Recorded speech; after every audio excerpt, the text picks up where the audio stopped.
Assalamualaikum warahmatullahi wabarakatuh. Halo Bujang Gadis Sumatera Selatan, ada kabar gembira untuk kalian yang ingin menjadi anggota Polri.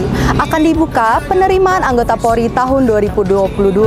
Jika kalian yang ingin mendapatkan informasi seputar syarat-syarat, kalian bisa klik di www.penerimaanpolri.co.id atau kalian bisa langsung memantau melalui media sosial seperti Instagram, Facebook, Twitter, dan YouTube SDM Polda Sumatera Selatan. Ayo persiapkan diri kalian, mulai dari belajar, berlatih, dan berdoa. Dan tentunya, dalam setiap tahapan Polri selalu mengedepankan prinsip betah, bersih, transparan, akuntabel, dan humanis. Chassis Polda Sumsel, pasti bisa.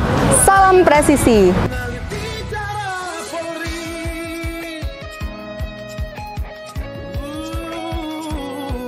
Pada setiap tahapannya, kami juga mengikut sertakan pengawas internal dan pengawas eksternal, di mana pengawas internal terdiri dari Bid Propam, Irwasda, dan tim Cyber Ditkrimsus Polda Sumsel.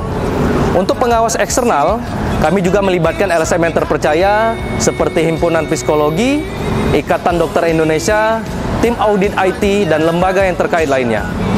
Untuk itu, persiapkan diri kalian mulai dari saat ini. Yakinlah masuk polisi itu tidak dipungut biaya, alias gratis. Calon siswa Polda Sumsel, Pacak Nian. Salam presisi.